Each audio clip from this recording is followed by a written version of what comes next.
ఈరోజు మనం నేర్చుకుపోయే సంగతి సత్యవాక్యమును సరిగా విభజించాలా అన్నది ఏర్పాటు చేయబడిన అంశము. సత్యవాక్యమును సరిగా విభజించాలా.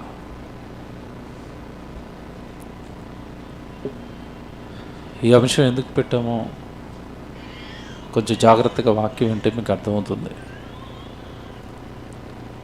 సత్యవాక్యము అన్న పదం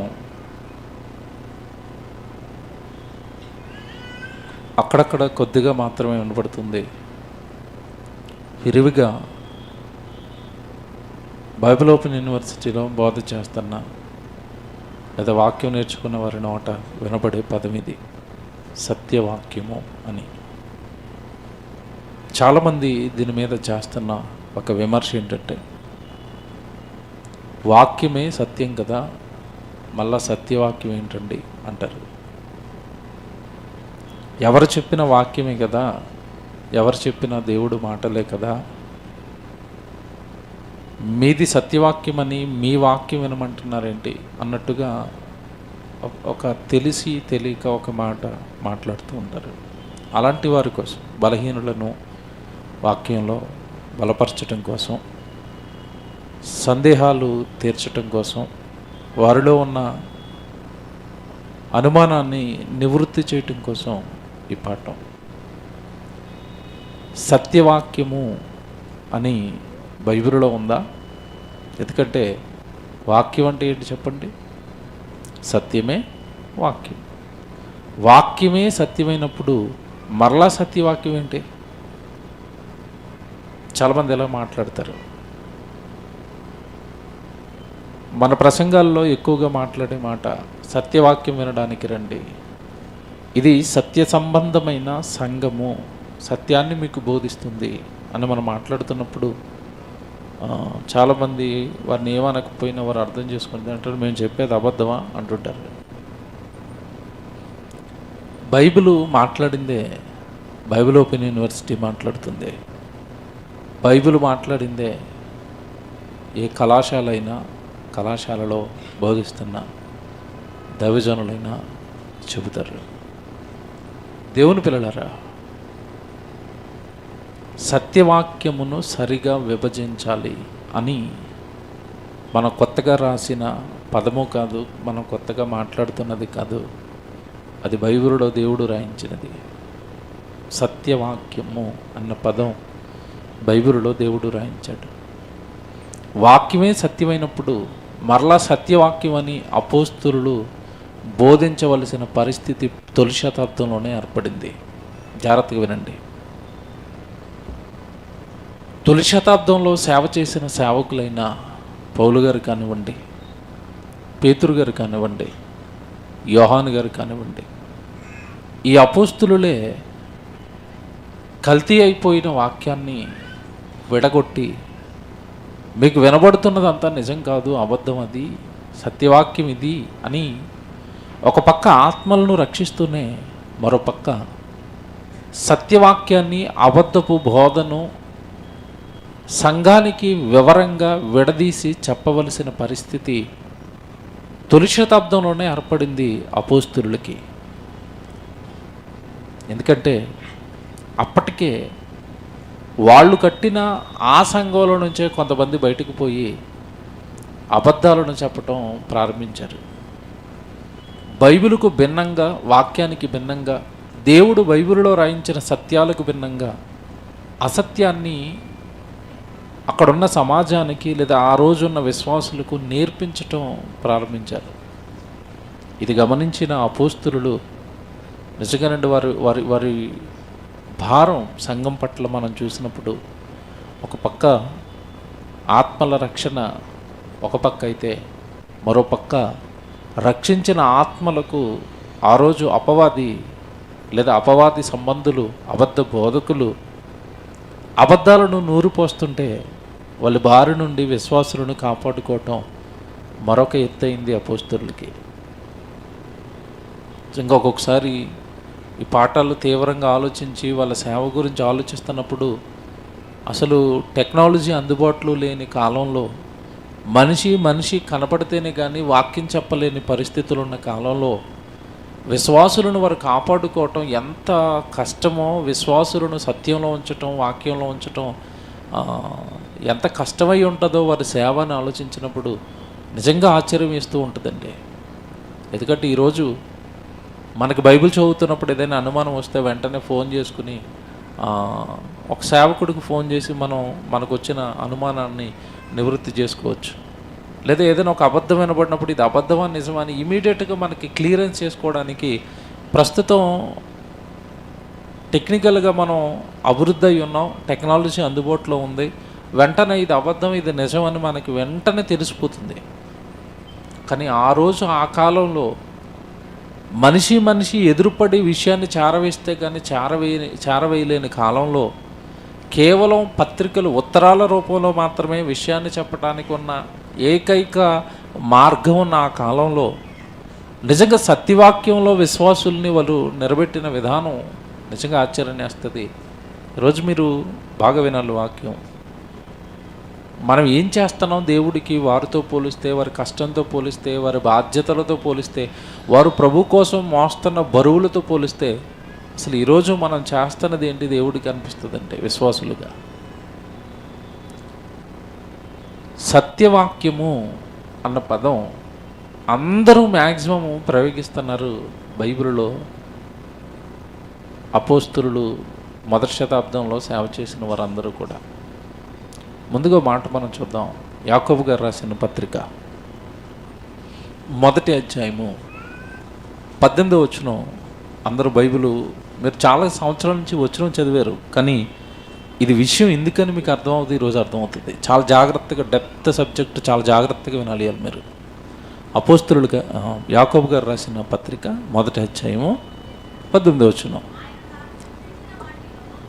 ఆయన తాను సృష్టించిన వాటిలో మనము ప్రథమ ఫలముగా ఉండునట్లు సత్యవాక్యము వలన మనలను తన సంకల్పం ప్రకారము కనిను. ఓకే, చదివాం కదా చాలాసార్లు మనం. మళ్ళీ చదువుతున్న జాగ్రత్తగా వినండి. తన సంకల్పం ప్రకారం సత్యవాక్యము వలన మనలను కన్నాడు. వాక్యంతో కనటం వేరు, తెలుసు కదా మీకు. ఇది వాక్యంతో కనటం అంటే వాక్యము చెప్పి నశించిపోతున్న ఒక ఆత్మను దేవుని వైపు నడిపించటం. దేవుళ్ళో అతడు వృద్ధి పొందేటట్టుగా, దేవుడిలో అతను ఎదిగేటట్టుగా వెన్నంటుండి అతన్ని దేవుడి వైపు మళ్ళించటమే కనటం అంటే. అలా దేవుడు మనల్ని అందరినీ కూడా వాక్యంతో కన్నాడు. కానీ అక్కడ ఏమంటే యాకోబు గారు పత్రిక రాస్తూ స్పెషల్గా అక్కడ అంటున్న మాట సత్యవాక్యము వలన మనలను కన్నాడు. ఇదేంటండి ఇది? వాక్యంతో కన్నాను అని రాయొచ్చు కదా, వాక్యం చెప్పి నేను మిమ్మల్ని రక్షించాను అని రాయొచ్చు కదా. ఏమని రాస్తున్నాడు అక్కడ?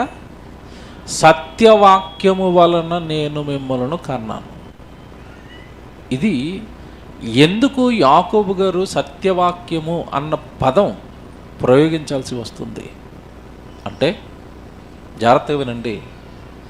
అప్పటికే పౌలు గారు కానీ అపోస్తలులు కానీ కట్టిన క్రీస్తు సంఘంలోనికి దుర్బోధలు అనేవి ప్రవేశించాయి. ఈరోజు చాలామందికండి మనది సత్యవాక్యము అవతల వాక్యం అబద్ధం అనేసరికి చాలామందికి నచ్చదు.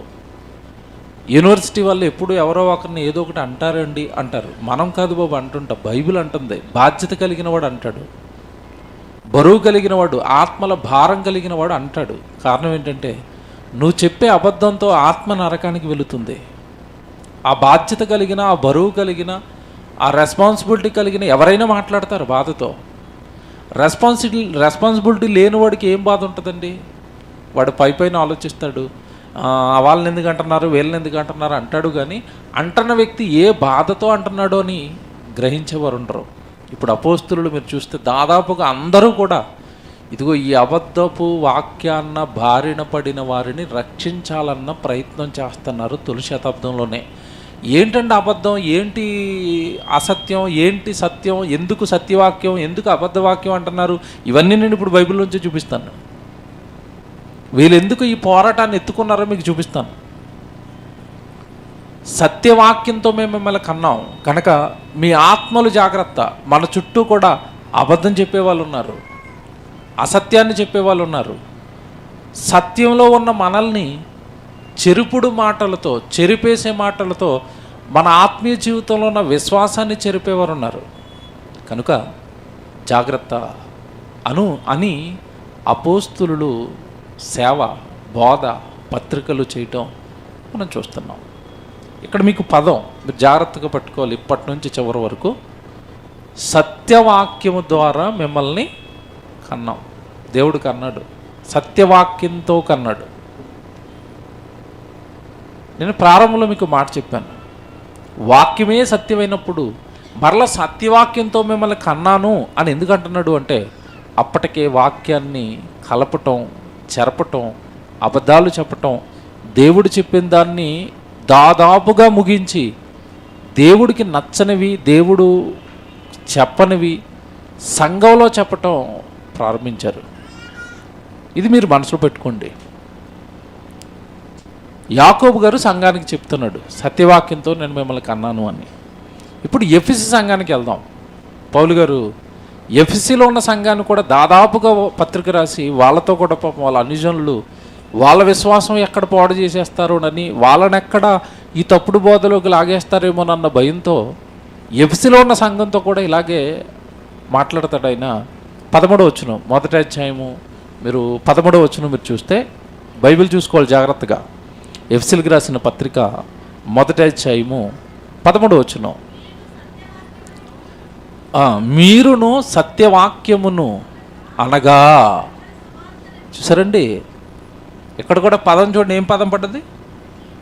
మీరును సత్యవాక్యమును అనగా మీ రక్షణ సువార్త. ఇదిగో చూసారా, మీ రక్షణ సువార్త. మేము మీకు ఏదైతే మొదటి నుంచి ప్రకటిస్తున్నామో అది మీ రక్షణ సువార్త, మిమ్మల్ని రక్షించేది అది.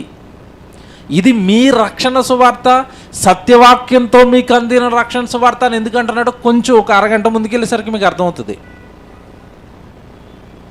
ఎప్పుడు కూడా పత్రికలు రాయబడుతున్న పరిస్థితుల్లోనికి, పత్రికలు రాయబడిపోయిన కాలానికి వెళ్ళిపోయి ఒక్కొక్కసారి వాక్యాన్ని ఆలోచించినప్పుడు అండి చాలా లోతైన సంగతులు అర్థమవుతాయండి, చాలా లోతైనవి అర్థమవుతాయి. అమ్మో, వాళ్ళు ఇంతటి భయంకరమైన పరిస్థితుల్లో ఇన్ని ఆత్మల్లో రక్షించారా, ఇంత బాగా సేవ జరిగించారా, అసలు మన పరిస్థితి ఈరోజు ఆలోచిస్తేనండి భయం వేస్తుందండి.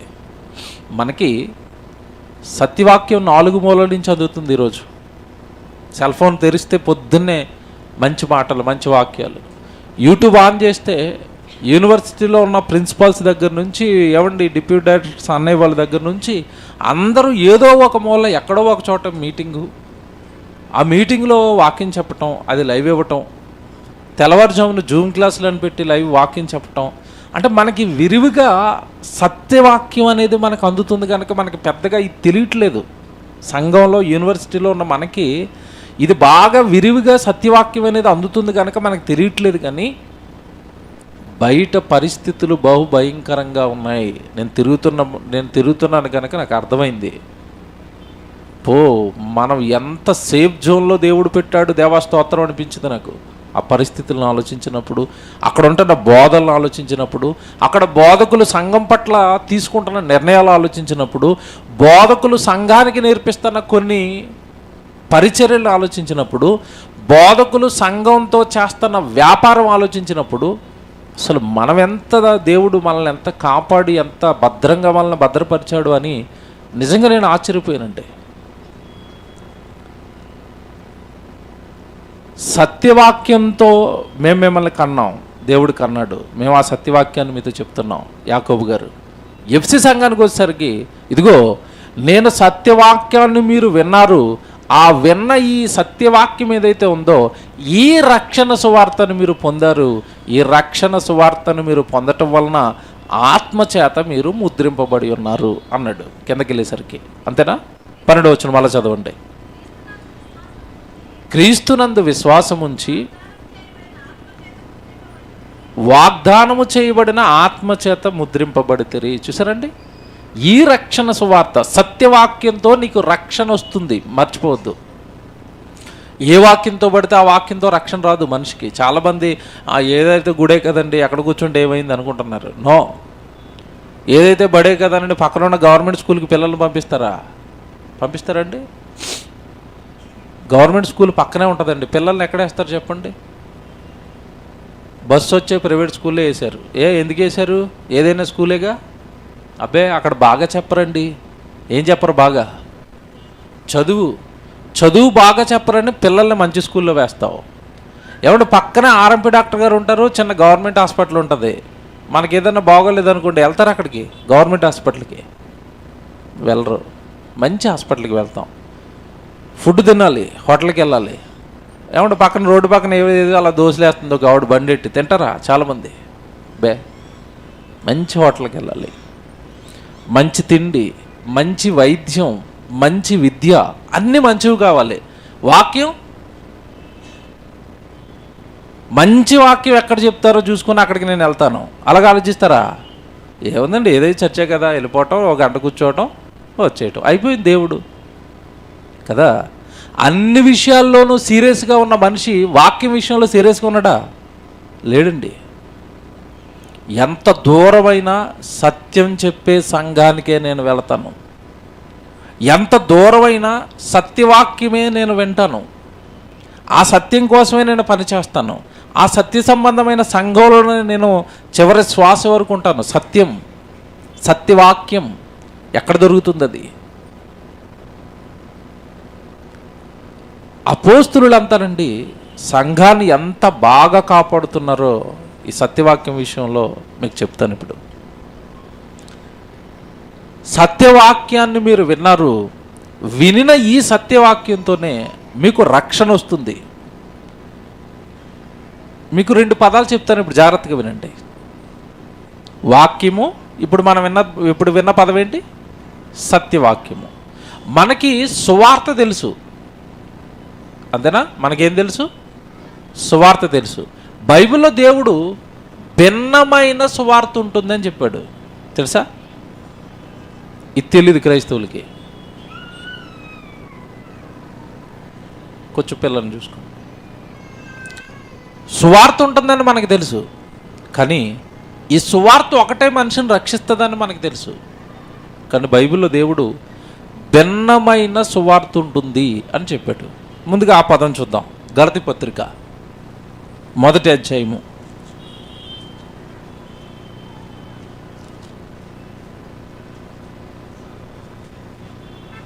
6వ వచనం చూడండి. గలతీ పత్రిక 1వ అధ్యాయము 6వ వచనం. క్రీస్తు కృపను బట్టి మిమ్మును పిలిచిన వారిని విడిచి, చూసారండి, భిన్నమైన సువార్త తట్టుకు మీరెంత త్వరగా తిరిగిపోవడం చూడగా నాకేమేస్తుంది? ఆశ్చర్యం. ఇక్కడ ఒక పదం పడింది చూడండి, భిన్నమైన సువార్త. మనకేం తెలుసు? ఎవరు చెప్పినా ఏం చెప్తారు? సువార్త చేస్తున్నారండి. ఏం సువార్త చేస్తున్నారు? ఒరిజినల్లా డూప్లికేటా? మీకు అర్థమైందా? ఈరోజు చాలామంది ఏమంటారంటే వాళ్ళు భలే సువార్తకి వెళ్ళిపోతారండి. ఏ సువార్తకి వెళ్తున్నారు? ఆ సంఘం సువార్త చేసేస్తుందండి. ఏ సువార్త చేస్తుంది? ఒరిజినల్లా డూప్లికేటా? చూసారా? లోతుల్లోకి వెళితేనండి మన రక్షణ చాలా కష్టం. ఈరోజు మళ్ళీ చెప్తున్నాను, బైబిల్ లోతుల్లోకి వెళ్ళి ఆలోచిస్తే ఈరోజు మన ఆత్మను మనం రక్షించుకోవటం, సత్యాన్ని పట్టుకొని సత్యం ప్రకారం బ్రతికి సత్యం ఇచ్చే రక్షణలోనికి వెళ్ళి ఆ రక్షణ ద్వారా నిత్య జీవాన్ని పొందటం. ఈరోజు ప్రస్తుతం ఉన్న ఈ గజిబిజి ప్రపంచంలో, సాతాను అలుముకున్న ఈ ప్రపంచంలో ఒరిజినల్ ఏదో డూప్లికేట్ ఏదో బాగా తీక్షణంగా ఆలోచిస్తే కానీ అంతు చిక్కని సంగతులు ఇవన్నీ. క్రైస్తవుడేమో క్రైస్తవ జీవితాన్ని ఇంత సీరియస్గా తీసుకోడు, ఆత్మీయ జీవితం పట్ల ఇంత తీక్షణమైన నిరీక్షణ లేదు, ఆత్మీయ జీవితం పట్ల ఇంత భద్రత లేదు. మీరు పదాలు చూడండి ఎలాగుంటున్నాయి. మీకు ఎప్పుడు వినని పదాలు ఇవి. సత్యవాక్యం అంటున్నాడు దేవుడు బైబిల్లో. మరి వినపడేదంతా వాక్యం కదా? నాకు కాదు నాయన, అబద్ధం కూడా నీకు వినపడుతుంది, అందులో సత్యవాక్యాన్ని పట్టుకోవాలి నువ్వు అన్నాడు. ఇక్కడికి వచ్చేసరికి ఎవరు పడితే వాళ్ళు చేసే సువార్త కాదు. ఏ సువార్త ఉంది? భిన్నమైన సువార్త ఒకటి ఉంది. భిన్నం. దేవుడు చెప్పిన సువార్తకు భిన్నం అది. అలా చెప్పలేదు దేవుడు. ఆ కింద చదవండి అక్కడే. భిన్నమైన సువార్త తట్టుకు మీరు ఎంత త్వరగా తిరిగిపోవటం చూడగా నాకు ఆశ్చర్యమగుచున్నది. అది మరి ఒక సువార్త కాదు కానీ క్రీస్తు సువార్తను చెరపగోరి మిమ్మను కలవరపరుచువారు కొందరున్నారు. ఈ పదం పట్టుకోండి. ఏం జరిపేస్తారండి వీళ్ళు? క్రీస్తు సువార్తను చెరపగోరి ఉందా? అలాగే వీళ్ళు సువార్త చెప్తున్నామనే వస్తారు, కానీ ఏ సువార్తను చెరిపేస్తారు? క్రీస్తు చెప్పిందని చెరిపేస్తారు. క్రీస్తు పక్షాన్నే వస్తారు, సువార్త చేస్తున్నామంటారు, కానీ క్రీస్తు చెప్పింది చెరిపేస్తారు. ఇది పైన మామూలుగా వెంటనే అర్థమవుతుందండి. ఇప్పుడు కొంచెం ముందుకెళ్ళేసరికి అర్థమవుతుంది. ఇవన్నీ జాగ్రత్తగా ఆలోచించండి. భిన్నమైన సువార్త వచ్చింది, అబద్ధపు బోధ వచ్చింది, అబద్ధపు వాక్యం వచ్చింది. కనుక సంగమా, సార్వత్రిక దేవుని సంగమా అలర్ట్ అని అపోస్తులందరూ కూడా సంఘానికి ఒక హెచ్చరికిస్తున్న సందర్భాలు ఇవి. ఇప్పుడు ఆలోచిద్దాం. ఏమంటే ఏది సత్యవాక్యం, ఏది అబద్ధం? ఎందుకు అపోస్తులు అందరూ కూడా మీరు సత్యవాక్యం వినండి, అది వింటేనే రక్షణ, దానితోనే దేవుడు మిమ్మల్ని అన్నాడు అని ఎందుకు వీళ్ళంతా కూడా పదే పదే సత్యవాక్యం అంటున్నారు? బైబిల్లో సువార్త మారిపోయిందని ఎందుకు అంటున్నారు పౌలు గారు? ఇక్కడ భిన్నమైన సువార్త వచ్చేసింది అంటున్నారేంటి? వచ్చిన వీళ్ళు క్రీస్తు సువార్తనే చెరపగోరేసి అంటున్నారేంటి? ఏంటి పదాలన్నీ? ఏంటిది అసలు? మనకు వినపడేది ఆ వాక్యం అంతా సరైన వాక్యం కదా? సేవ చేస్తున్న వాళ్ళంతా దేవుడు పేరట సేవ చేస్తున్న వాళ్ళు కాదా? ఆలోచించాలి. ఎవరినో మభ్యపెట్టడానికో ఎవరు మెప్పు కోసమో చేస్తున్న బోధలు కాదు ఇవి.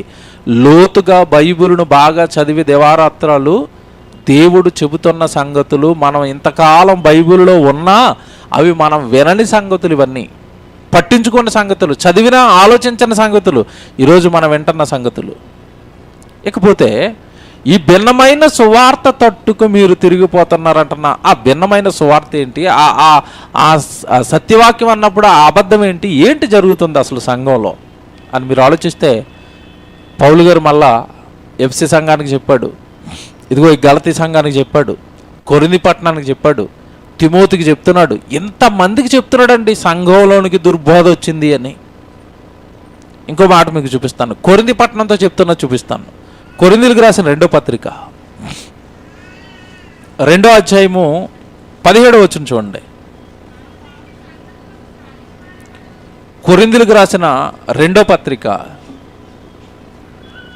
2వ అధ్యాయము 17వ వచనం. కాబట్టి ఇటు సంగతులకు చాలినవాడెవడు? చూసారండి ఎలా మాట్లాడుతున్నాడు? మేము ఎవరు? మేము అంటే అపోస్తులుడు పౌలు గారు. మేము దేవుని సంగతులను కలిపి చెరిపెడి అనేకుల వలె ఉండక. ఇక్కడ మీరు ఒక పదం పట్టుకోవాలి. తొలి శతాబ్దంలోనే వాక్యాన్ని కలిపి చెరుపుతున్న వాళ్ళు ఎంతమంది ఉన్నారంట? అదేంటంటే అది అపోస్తులు ఉన్న కాలంలో అనేక మంది ఉంటే వాళ్ళ మీద పోరాటం చేసేది వీళ్ళు 13. బాగా వినాలి. అబద్ధం చెప్పడానికి అనేకులు వచ్చారు, వాక్యాన్ని కలిపి చెరిపేస్తున్నారు. ఇప్పుడు వాళ్ళు చేస్తున్న తప్పేంటి తెలుసండి? ఇక్కడ మీరు బాగా వినాలి. మీకు చాలా సంవత్సరాల నుంచి ఉన్న ఒక ప్రశ్నకి ఈరోజు సమాధానం మీకు దొరుకుతుంది. వాళ్ళు చేస్తున్న తప్పు ఏంటంటే తెలిసి చేస్తున్నారో తెలియక చేస్తున్నారో అండి, వాక్యాన్ని కలిపేస్తున్నారు, కలిపి చెరిపేస్తున్నారు. ఉదాహరణ చెప్తాను ఇప్పుడు మీకు. కలిపి చెరపటం వల్ల పాడైపోతుంది, కలిపి చెరిపితే ఏమవుతుంది? పాడవుతుంది. ఉదాహరణ చెప్తాను ఇప్పుడు మీకు. వంటలు చేసేటప్పుడు కొన్ని పదార్థాలు కలపకూడదు, అవునా? కలిపితే ఏమవుతాయి? పాడవుతాయి. పెరుగన్నం తినేసి బాగా పొట్ట నిండా వెంటనే టీ తాగండి, ఏమవుతుంది? లోపలికి వెళ్ళి కలిసిపోయి మీ పొట్ట చెడిపోతుంది, అవునా? కొన్నాట్లు కలపకూడదు, కలిపితే ప్రమాదం. కలపకూడదండి. ఇప్పుడు మంచి దోసల పిండి ఉందండి, ఫ్రెష్ పిండి, అందులో ఎంత చింతపండు వేయండి, ఏమవుతుంది? పిండి పులిసిపోతుంది. మరి చింతపండు వంట చేసేదే కదండి, చింతపండే కదండి, అది దోశల పిండే కదండి, ఇది తినేది అది తినేది పర్లేదు కలిపి చేసేస్తామంటే చూసారా పాడైపోయింది. ఇంకా మీరు చెప్పండి, ఇది ఏదో ఉంటుందండి, ఒకటి నిజమో కాదో నాకు తెలియదు, మరి పొట్లకాయ కోడిగుడ్డు వేయండి విషమైపోద్ది అంటారు, మరి అది ఎంతవరకు నిజమో తెలీదు. కొన్నిట్లో మీరు కలపరు కదా, కలిపితే ఏమవుతుంది, విషం అవుతుంది, లేదా ఆరోగ్యం పాడవుతుంది, అరగటం లేదు. కలపకూడదు, దేనికదే విడిగా చెప్పాలి, ఇది ఇది ఇది ఇది ఇది ఇది ఇది ఇది అని చెప్పాలి. దోశ వేసే ఇవ్వాలి, దోశ చింతపండు కలిపేస్తారంటే ఎలాగైపోద్ది? ఏమంటే భార్య చట్నీ చేయడం నాకు కొంచెం కష్టంగా ఉందండి, చింతపండు వేసేస్తానండి, కొంచెం చింతపండు నాకుని తినేయండి అంటే ఎలాగుంటుంది? దోశలో చింతపండుతో చట్నీ చేసి పెట్టామా అప్పుడు బాగుంటుంది, వేరువేరుగానే ఉండాలి, నంచుకుని తినాలి. కొన్ని సార్లు చూసారు కలపకూడదు, కలిపితే పాడైపోతాయి. వాక్యాన్నంట తొలి శతాబ్దంలో బోధిస్తున్న బోధకులు కలిపి చెరిపేస్తున్నారు. ఇప్పుడు దాన్ని విడగొట్టడం అపోస్తుల పని అవుతుంది. నాయన తప్పు, మీరు విన్న వాక్యం తప్పు. కలిపి చెరపడం ఎలా ఉంటుంది మీకు ఒకటి చెప్తాను, ఇప్పుడు బాగా వినాలి. కలిపి ఎలా చెరుపుతారో చెప్తాను. క్రైస్తవ్యంలో వాగ్దానాలు ఇస్తారండి, జనవరి నెల అంతా ఇచ్చారా? ఇచ్చుంటారు. పోనీ ఇక్కడికి వస్తున్న వాళ్ళు వెళ్ళకపోయినా మీ బంధువులు ఎవరో ఒకరు వెళ్ళి ఉంటారు, వాళ్ళు మీరు మా చర్చికి రావట్లేదు కదా అని మీకు ఒకటి అటుకొచ్చి ఇచ్చుంటారు ముక్క. ఆ ముక్కల్లో వాగ్దానాలు ఉంటాయి. ఏమని ఉన్నాయి చెప్పండి? నేను వాగ్దానం చెప్తానండి, రీసెంట్గా జరిగింది అది, ఈ సంవత్సరంలోనే 2023. పాప వయసు 7 సంవత్సరాలు. ఎంత వయసు? 7 సంవత్సరాలు. ఆ పాపకు ఒక వాగ్దానం ఇచ్చేసారు పాస్టర్ గారు. అందులో ఏముందో తెలుసండి? 2 రాజులు 4:16 ఫోటో తీసి పంపించారు నాకు. 2 రాజులు 4:16. ఏమంటే ఇక్కడ మీరు బైబిల్ తీయకండి, బైబిల్ తీయద్దు, నా వైపు చూడండి. బైబిల్లో ఏ వాక్యం వచ్చినా వాగ్దానమే కదా, తీసుకోవచ్చా?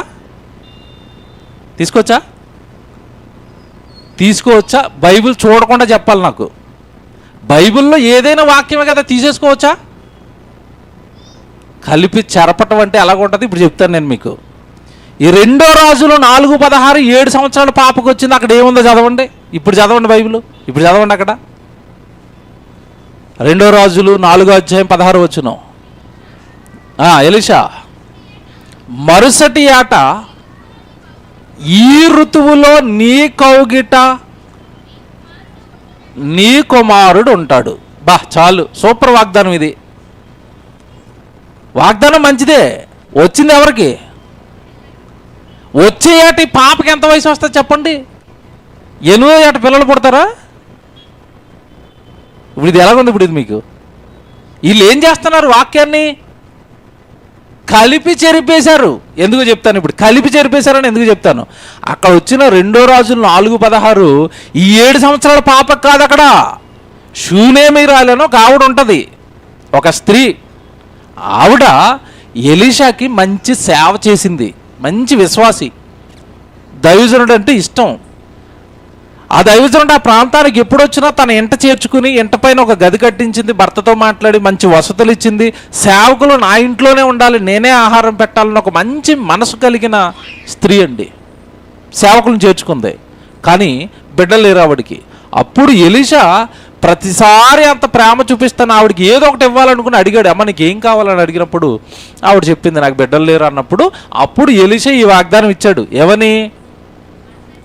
మరుసటి ఏట ఈ ఋతువులో నీ కౌగిట కుమారుడు ఉంటాడు. ఇప్పుడు ఎవరి వాగ్దానం అది? ఎవరిది? షూనేమిరాలు వాగ్దానం పట్టుకొచ్చి ఎవరి చేతిలో పెట్టారు? ఇప్పుడు 7 సంవత్సరాల పాప చేతిలో పెట్టారు. దీన్నే ఏమంటారు? కలిపి చెరిపేస్తున్నారు. ఇది కదా. ఆ బ్యాచ్ అప్పటి నుంచి పిల్లలు పెట్టుకుంటూ వచ్చింది. ఇప్పటికీ తొలి శతాబ్దంలోనే ఇలా అనేకులు ఉన్నారు. ఈ అనేకులు పిల్లల్ని పెట్టి పెట్టి పెట్టి పెట్టి పెట్టి ఇప్పుడు ఎక్కడ చూడండి వాళ్ళే కలిపి చెరిపేయటం. ఫ్యామిలీ ప్లానింగ్ ఆపరేషన్ అయిపోద్దండి పిల్లలు ఇద్దరు కలంగాన అందరికీ. కానీ జనవరి 1వ తారీఖు నాలుగు ఏం వాగ్దానం వస్తుంది తెలుసా? నీ సంతానాన్ని ఇసుక రేణువుల్లాగా విస్తరింపజేస్తాను. ఇంకెక్కడ పుడతారు వీళ్ళకి పిల్లలు? ఏంటండి ఈ వాగ్దానాలు ఏంటి? అంటే ఎవరికి ఇచ్చింది చెప్పండి అది అక్కడ మళ్ళా? అబ్రహాంకి ఇచ్చింది నీ చేతిలో పెట్టారు, షూనేమిరాలకి ఇచ్చింది నీ చేతిలో పెడుతున్నారు. ఆ రోజు ఇశ్రాయేలుకి ఇచ్చిన దీవెనలు ఉంటాయి. నీ పంట దీవించబడుతుంది, నువ్వు పొలం దీవించబడుతుంది, నువ్వు ఊర్లోనూ దీవించబడతావు, పట్టణంలోనూ దీవించబడతావు, నీ పిండి పిసుకు తొట్టే, నీ నూనె గిన్నె, అన్ని దీవెనలు దీవెనలు దీవెనలు ఉంటాయి. ద్వితీయోపదేశకాండం 28వ అధ్యాయంలో. నువ్వు అప్పిచ్చువానిగా ఉంటావు కానీ అప్పు చేయవు, నువ్వు తలగా ఉంటావు కానీ తోకగా ఉండవు. ఇవన్నీ ముక్కలు ముక్కల కింద కట్ చేసేయండి, ఇచ్చేసారండి. ఎవరికి ఇచ్చినవి అవి? నీకా? ఎవరికి ఇచ్చినవి అవన్నీ? ఇశ్రాయేలు ప్రజలకు ఇచ్చినవి పట్టుకొచ్చి క్రైస్తవుల చేతుల్లో పెట్టి వాక్యాన్ని కలిపి చెరిపేశారు. ఇది పరిస్థితి. ఇప్పుడు ఆలోచిద్దాం. కొరింథీయులకు 2వ పత్రిక రాస్తూ అంటున్నాడు, ఇదిగో మేము దేవుని వాక్యాన్ని కలిపి చెరిపెడి అనేకుల వలె వండక, అంటే తొలి శతాబ్దంలోనే వాక్యాన్ని మొత్తం మిక్స్ చేశారండి. మిక్స్డ్ ఫ్రూట్ జ్యూస్ అని అమ్ముతారు రోడ్డు మీద, వేసవకాలంలో బాగా అమ్ముతారండి, తెలుసు కదా మీకు. అన్ని పళ్ళు అందులోనే ఉంటాయి. యాపిల్కాయ వేస్తాడు, దానిమ్మకాయ వేస్తాడు, దానిమ్మ గింజలు వేస్తాడు, ఏమండి ద్రాక్ష వేస్తాడు, అరటిపండు వేస్తాడు, మామిడికాయ వేసేస్తాడు, ఇక అన్ని అందులో ఏమండి మిక్స్డ్ ఫ్రూట్ జ్యూస్. వాక్యాన్ని అలాగా అబ్రహాంకి ఇచ్చింది నీకే, యాకోబుకి ఇచ్చింది నీకే, యోబుకి ఇచ్చింది నీకే, ఇశ్రాయేలుకి ఇచ్చింది నీకే. విచిత్రం ఏంటంటేనండి, వాళ్ళకి ఇచ్చిన ఆశీర్వాదాలు తీసుకుంటారు తప్ప వాళ్ళు పడిన కష్టాల మాత్రం తీసుకోరు మళ్ళీ. అవునా? యోబుని దీవించిందేమో నన్ను దీవించి అంటారు, ఎందుకంటే డబుల్ వస్తుంది. చాలామంది యోబుని పట్టుకుంటారండి, దేవుని విషయంలో ఎవరిని పట్టుకుంటారు? యోబుకి ఎందుకంటే చివరిలో ఆస్తి ఏమైపోయింది? డబల్ అయిపోయింది కనుక. ఈ డబల్ అయిపోయిన వాళ్ళు ఎవరు కనపడరు బైబిల్లో, ఈయన ఒకడే ఉంటాడు. ముందేమో చాలా ఆస్తిపరుడు, అన్నీ పోగొట్టుకున్న తర్వాత విశ్వాస పరీక్షలో విజేత అయిన తర్వాత దేవుడు డబల్ ఇచ్చాడు కనుక అంటున్నారు, యోబుని దీవించిందేవా నన్ను దీవించు. అప్పుడు దేవుడు అనాలి, ముందు యోబు గారు అన్నీ పోయినాయి కదా, మీ ఇల్లు నీ పొలవాన్ని నాకు ఇచ్చేస్తావా అనాలి. ఇస్తారా? అబ్బబ్బబ్బే, ఇవ్వడానికి ఆమడు దూరం, పుచ్చుకోవడానికి పక్కనే ఉంటాం. ఇది మనిషి ఈరోజు. ఇవ్వడేమి? బైబిల్ అంటది పుచ్చుకొరుట కంటే ఇచ్చుట శ్రేష్టం. బైబిల్ తీసుకోవటం కంటే ఇవ్వటం శ్రేష్టం. కానీ శ్రేష్టమైనవి ఈరోజు మనుషులకి ఎందుకు కావాలి? అన్నీ అడగటం అడగటం అడగటం అడగటం. దేవుడికి అడగటమేనండి. దేవుని పిల్లలరా, లిస్టు చెప్తాను, జాగ్రత్తగా వినండి. బైబిల్లో దేవుడిచ్చిన వాగ్దానాలు, వ్యక్తికి ఇచ్చిన వాగ్దానాలు ఉంటాయి, సమూహంగా ఇశ్రాయేలు జనాంగానికి ఇచ్చిన వాగ్దానాలు ఉంటాయి, కొత్త నిబంధనలో క్రైస్తవులకు ఇచ్చిన వాగ్దానాలు వేరుగా ఉంటాయి. ఒకటి చెప్పాను, ఆశీర్వాదాల విషయంలో కూడా వ్యక్తులకు ఇచ్చిన ఆశీర్వాదాలు ఉంటాయి బైబిల్లో. వ్యక్తిగతంగా ఆ వ్యక్తికి మాత్రమే చెందే ఆశీర్వాదం, అది అతనికి మాత్రమే చెందుతుంది, ఇంకెవరికి చెందదు అది. అలా వ్యక్తులకు ఇచ్చిన ఆశీర్వాదాలు ఉంటాయి, సమూహంగా ఇశ్రాయేలు జనాంగానికి ఇచ్చిన ఆశీర్వాదాలు ఉంటాయి పాత నిబంధనలో. కొత్త నిబంధనలకు వచ్చేసరికి క్రైస్తవులకు ఇచ్చిన ఆశీర్వాదాలు వేరుగా ఉంటాయి. ఓకే, వీటన్నిటిని కూడా వీళ్ళు ఏం చేస్తున్నారంటే కలిపేస్తున్నారు, కలిపి పాడు చేస్తారండి. ఇంకా మీకు ఇది హెవీ అయిపోద్ది కానీ ఇది అవసరం లేదు, ఓ లైన్ చెప్తాను, తర్వాత ఆలోచించుకుంటూ ఈరోజు బైబిల్ చదవండి. తొలి శతాబ్దంలో ఉన్న పెద్ద తలపోటు ఏంటంటే అపోస్తులులకి, ఆ రోజు యూదులు ఇశ్రాయేలీలు క్రైస్తవ్యంలోకి వచ్చి క్రీస్తు దగ్గరకు వచ్చిన తర్వాత కూడా వాళ్ళు ఏమంటున్నారంటే ఇంకా ధర్మశాస్త్రాన్ని పాటిద్దామంటున్నారు. వాళ్ళు యేసులోకి వచ్చిన తర్వాత ఇంకా సున్నది ఉందంటున్నారు, ఇంకా పండగలు చేద్దామంటున్నారు. వాళ్ళతో ఒక పక్క తలపోటు అపోస్తులులకి. అన్ని జనులు వచ్చేసారు లోపలికి, వాళ్ళేమో మీరు అక్కడి నుంచి వచ్చాం కదా, ఇంకా చిన్న చిన్నవి ఉన్నాయి అవి చెయ్యొచ్చని వాళ్ళు అడుగుతున్నారు, వాళ్ళతో తలపోటు. అసలు నిజంగా ఉన్నది ఉన్నట్టుగా సంఘానికి చెప్పడానికంటే అపోస్తులు చాలా శ్రమ పడ్డారు. ఈ శ్రమల్లో భాగంగానే అక్కడక్కడ చెప్తున్నారు, ఇదిగో సరైన బైబిలు రాక, సరిగా దేవుడు మనసును గ్రహించక వస్తున్న ఈ ప్రశ్నల నుండి ఎటు పడితే అటు చెప్పి, ఏది పడితే అది చెప్పి వాక్యాన్ని కలిపి చెరిపేస్తున్నారు. సత్యవాక్యమేనండి జాగ్రత్త, భిన్నమైన సువార్తల వైపు వెళ్ళకండి జాగ్రత్త అని సంఘాన్ని జాగ్రత్త పరుచుకుంటున్నారు. ఆనాటి నుండి ఈనాటి వరకు ఈ పత్రికల ద్వారా. దేవుని పిల్లలారా, తిమోతి పత్రికకి వెళ్ళిపోదాం. తిమోతి గారితో చెప్తున్నా, చూపిస్తారు. 2వ పత్రిక 2వ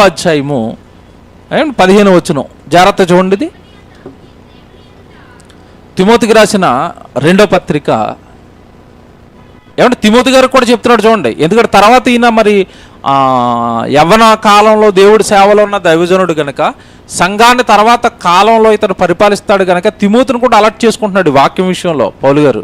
ఏమండి, దేవుని ఎదుట యోగ్యునిగాను సిగ్గుపడనక్కరలేని పనివానిగాను, ఇదిగో చూడండి మళ్ళా అదే పదం, సత్యవాక్యమును సరిగా ఉపదేశించువానిగా, సత్యవాక్యాన్ని సరిగా ఉపదేశించాలి. చూసారండి, ప్రతి చోట ఏ మాట వస్తుంది మీకు? ఏంటి ఇలాగా ప్రతి చోట అందరూ ఇదే మాట మాట్లాడుతున్నారేంటి? అపోస్తులంతా సత్యవాక్యం సత్యవాక్యం సత్యవాక్యం సత్యవాక్యం. ప్రసంగాలలో ఈ పదం మనల్ని వాడుతుంటే మనల్ని అంటున్నారు, ఆ యూనివర్సిటీ వాళ్ళు మాది ఒక్కళ్ళదే సత్యం అంటారండి. వాళ్ళు అంతా వాక్యమేనండి, వాళ్ళు మాత్రం మా సత్యవాక్యం అంటారండి. మేమంటున్నామా? బైబిల్ అంటుందా? ఎంతమంది చూసారా?